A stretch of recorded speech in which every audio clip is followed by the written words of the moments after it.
Hello, super fans. Welcome to Alberta News and Views. A lot going on today in Canada with our election officially and finally getting kicked off. Canadians are hysterical. I don't ever want to hear the words elbows up ever again. I am so sick of that stupid propaganda piece that the Liberals have just latched onto.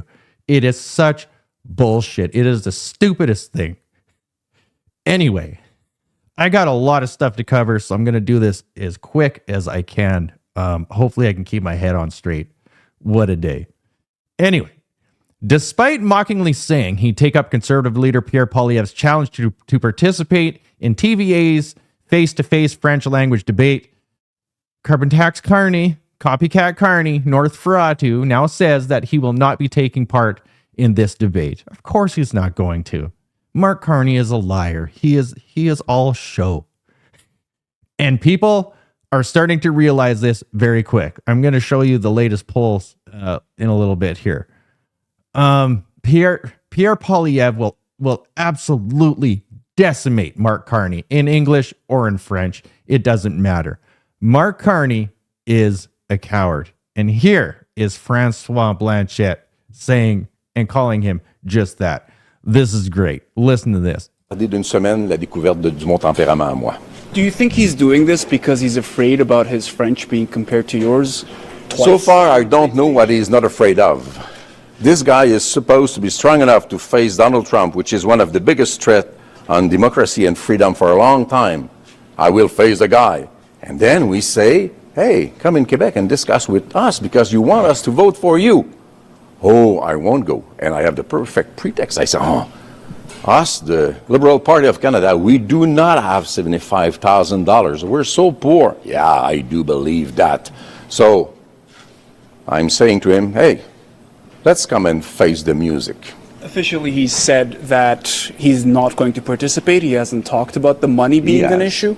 The Liberal Party has said that they don't want to pay the $75,000. It's not in the official statement, but can I ask you, are you worried that this robs you of an important platform for yourself in an election campaign? That's the intention of Mr. Carney. I want to rob the Bloc Québécois, which I have refused to acknowledge so far, of a very important stage on which they could force me to reveal something of a program about which I have said nothing so far. This is not the behavior of somebody which has been well equipped with courage. He is a coward. He is copycat Mark Carney. He is going after everybody else's platform because he has none. The only thing the Liberals are running on right now is Orange Man Bad. They are trying so hard. And there is this mass psychosis with that stupid elbows up getting thrown in everyone's face in Canada. They're rolling with that, hoping that you forget what they have done to you the last 10 years. All of these problems are because of Mark Carney and that stupid political party. But he is just elbows up, Orange Man Bad. He is a threat to our existence in Canada. We must stand out to him, united, blah, blah, blah. Mark Carney is a shell of a man. And this right here is skipped over by media, and this is extremely important, by the way. Donald Trump is just ignoring him. Donald Trump pretty much is saying, I'm not going to talk to Canada until you guys actually have a serious election with a serious leader. And I don't know if that's ever going to happen. Listen to this. We've done a number of things to put us in a strong position. See, this is a fundamental mistake that the Americans are making. They think they will weaken us. They think that they can own us, quite frankly. That's what they think. We are going to get stronger. We are going to wait this out.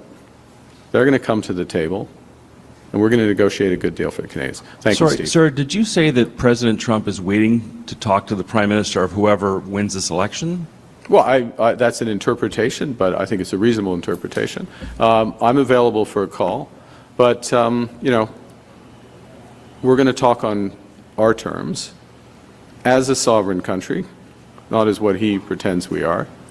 And on a comprehensive deal. Us versus them. This is the same tactic that Justin Trudeau did. They need an enemy. So that's what he's doing. He's creating an enemy so you can get behind him, and he is going to create fear, and division. And then at the same time, he's going to accuse Pierre Poilievre of creating the fear division, which is what he is doing. It's the old liberal playbook. It's absolutely disgusting. The United States, Donald Trump knows about the China infiltration and all this stuff in Canada. He's not stupid. He knows all of this. So he's just sitting back and he's watching. He's not going to talk to Mark Carney. He doesn't care. He doesn't need to care. He's the president of the United States, over $25 trillion economy. Kidding me? He doesn't give a shit. And he especially doesn't care when, just like the rest of us don't care about Mark Carney. Why isn't he doing anything or talking about China right now? That's what he should be focused on. Instead, he's focused on orange mad bad. And everybody is seeing it, and they're tanking in the polls. And now all of these political parties and figures in Canada are turning on the Liberal Party and pointing it out at record pace. They are calling them out on their bullshit. Liberals outraged after Bloc candidate says they are worse than Donald Trump. This is the messaging that is going to come out this week, is maybe Donald Trump really isn't that bad. Since everybody loves him in the United States. This right here is a bombshell. This is Pam Bondi. She just confirmed they will be criminally investigating the fraud uncovered by Doge. Now, I'm showing you this because this right here, to me, is what citizens and voters expect from their government. This is why Canadians want to be the 51st state. We want this. Check this out. Is doing such a fantastic job. I thought maybe you could say a few words. Thank you, President. As far as we are hearing a lot about fraud, waste, and abuse, a lot of waste and abuse, but there is a tremendous amount of fraud. And Elon, thank you for your partnership. Thank you for your team. You have uncovered so much fraud in our government, and we will prosecute you. We have an internal task force now working with every agency sitting here at this table. And if you've committed fraud, we're coming after you. Thank you, Elon, for that. On the violent crime level, thanks to President Trump's directive, we are seeking the death penalty again. So all of these horrible, violent criminals that you're hearing about around the country, they will face the death penalty federally within our country. And the drug dealers need to get out of here because we are coming after you. We're going to have 94 great U.S. attorneys around this country, and everyone will be prosecuted to the fullest extent of the law. Boom. Are you kidding me? This is what we all wanted to hear after we found out that China was meddling in our elections, that the cartels were spread across Canada now. This is what we wanted to hear from the RCMP with the Green Slush Fund, all of our billions of dollars stolen. Where is CSUS? Where is the RCMP? We wanted them to say, you are going to see justice, Canadians. We are going to arrest these people. There is no hiding from us, blah, blah, blah. This is a serious country, blah, blah, blah. Instead, we hear crickets. This 2025 election here in a month is going to be a joke. I didn't hear anything about China yet. Nothing. Zero about election integrity. Nothing. It's disgusting. Polls may give Carney a lead, but Poilievre firing like a cannon. Why am I showing you this?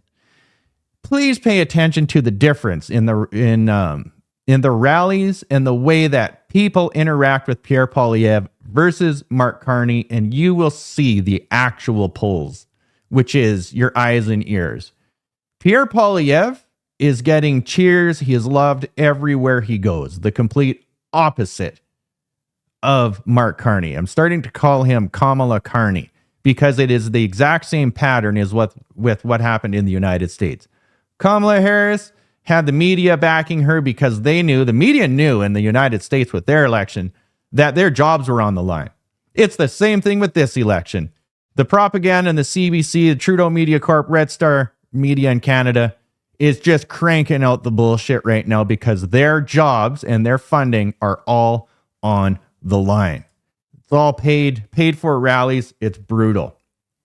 Check this out right here. My prediction is that if things keep on going the way they are going right now with media, real media, blasting out messaging so people actually know who Mark Carney is and what he stands for, this is going to turn around. From March 16th to today, not even March 16th, we'll say about March 17th or 18th to today, you've seen Mark Carney go up and Pierre Poilievre go down. But now after today, Pierre Poilievre has surpassed Mark Carney already in these bullshit polls. So Pierre Poilievre is probably at the 60% right now. If people ignore these polls and use their common sense, there will be a blue wave. It'll be a flood like you've never seen. But the messaging right now is being muddled by, of course, Trudeau Media Corp, the government, Elections Canada. The head of Elections Canada says he has been in touch with social media platforms in an effort to address concerns about misinformation and as Canada wades into an election campaign. The biggest producer of misinformation and disinformation has been our government. This is a fact. This has been proven. To think that they can constantly censor us and go after and decide what is information or not is so communist, so much socialist, just typical for Canada right now. The best thing to do is follow me on Substack and follow as many people as you can on their own independent media platforms. And that's how you're going to get the truth. As Pierre Poilievre increases and Mark Carney decreases throughout the days and the weeks, censorship is going to be number one on the list of all of these politicians saying, oh, this is a threat now, blah, blah, blah. Going to be that more orange man bad. I'm going to keep you updated with as much as I can when I can. All of you out there, like, share, and take care. Follow me on Substack, Spotify, and YouTube.